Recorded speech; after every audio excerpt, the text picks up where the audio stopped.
You know I'm what talking about hold on. I want to ask you a question.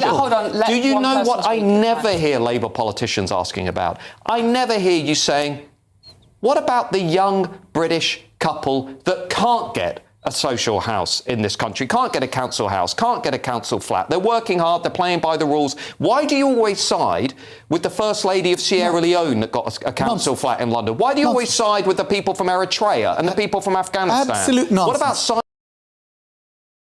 Welcome back to Julian Discourse. Please make sure to like and subscribe. What happens when the political establishment is confronted with the disastrous reality of its own priorities? Watch Matt Goodwin completely corner Labour MP Barry Gardiner over the British housing crisis.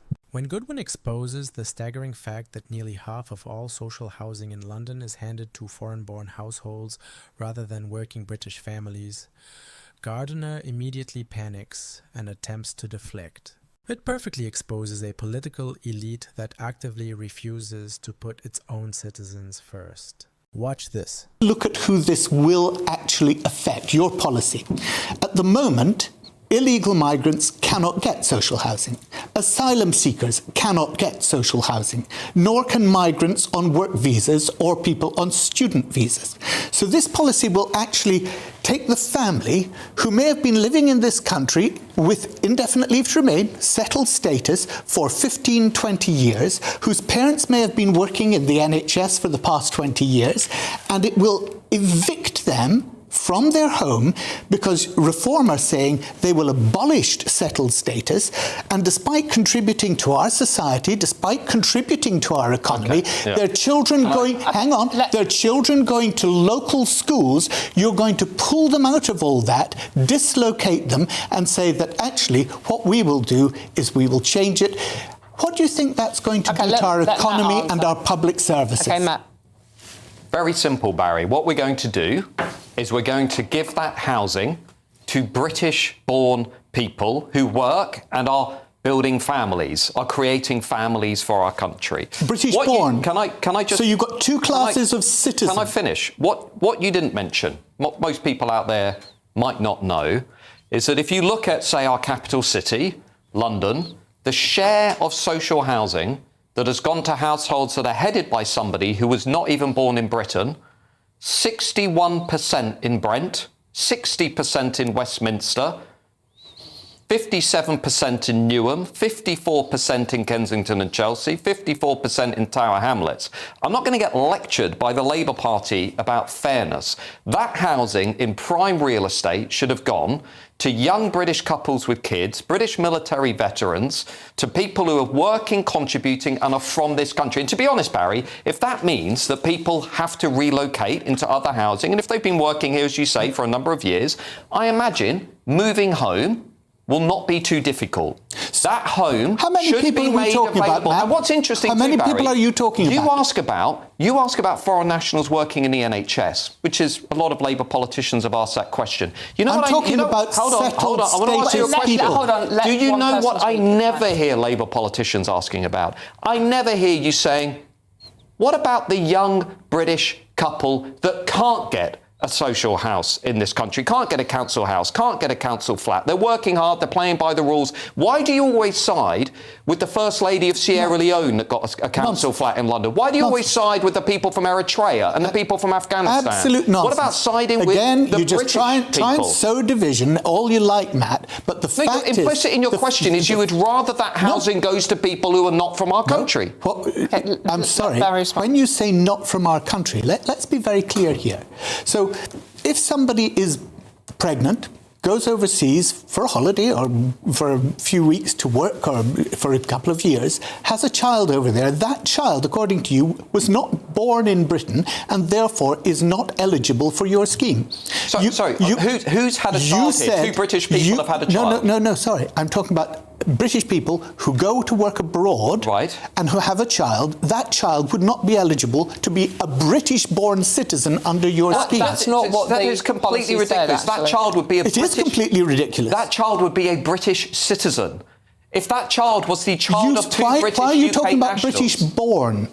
Because, Barry, nearly half of all social housing in London has gone to... You're not answering the question. Let me finish the point because you don't want the answer. Everyone out there needs to know this. Nearly half of all social housing in London, our capital city, has gone to households that are headed by somebody who was not born in Britain. That is not fair, Barry. That is a disgrace. It doesn't... That housing should go to British-born people, families, people who built this country, people who make this country go round. And I never hear Labour politicians, Lib Dem politicians, Green politicians. I never hear journalists in this country start from the premise that British people should be put first. Quick response, Barry. Let me give you what I've said. Because I do fight for those people, and that's why I said that there should be a change in the balance of rights. At the moment, the only right you have as a British citizen that somebody on settled status doesn't have is for a blue passport and the right to come back into this country if you've been outside for more than 2 years.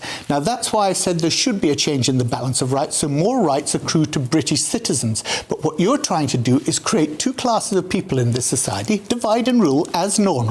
And the very people who've contributed to our economy, the very people who make public services in this capital city go round, the people who are working in the NHS, the people who are working on public transport, you say dislocate them, take them, their children out of the schools. They're not the only people that make this country work, Barry. The people who built this country make Britain work. But you know how many people in the NHS in London are, as you would put it, foreign-born. They may have been working here for 20 years. And they may have been our neighbours what share for of them 20 are years. working? You always want to turn this into a debate about the NHS, Barry. Okay, gentlemen. I'm talking about public services. I'm talking about transport for London.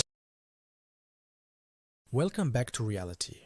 What you just witnessed is the exact reason why the political establishment is rapidly losing the working class.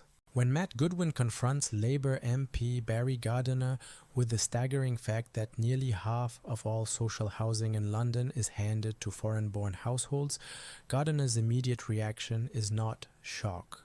It is not a promise to fix the system. Instead, he panics, changes the subject to the NHS, and accuses those prioritizing British families of trying to sow division. This exchange exposes the defining contradiction of the modern left. They demand that the British taxpayer subsidize a massive welfare state, but they actively refuse to prioritize the citizens who actually fund it. Let's inject some hard educational facts into this debate. Currently, there are over 1.3 million households stranded on social housing waiting lists across the country. In the capital city, the demographic reality is completely undeniable. As Goodwin rightly pointed out, in boroughs like Brent, a staggering 61% of social housing has gone to foreign-born households. In Westminster, it's 60%. In Newham, 57%. These are some of the most expensive and highly sought-after pieces of real estate in the entire country. They are heavily subsidized by the public purse, yet the majority of this housing is bypassing the very people whose ancestors built the system. The establishment response to these numbers is pure institutional gaslighting. Putting your own citizens first is not division. It is the fundamental duty of a sovereign nation-state. But today, suggesting that a young working British couple or a military veteran should go to the front of the housing queue is treated by the political elite as deeply offensive. This exchange strikes at the absolute core of why public trust is collapsing. You cannot look working-class citizens in the eye, demand they pay the highest tax burdens in decades, tell them they must wait years for a basic council flat, and then hand half the social housing in the capital to people who were not even born in the country. The political establishment is protecting a broken, open border ideology over the economic security of their own people, and the public is completely exhausted by the spin.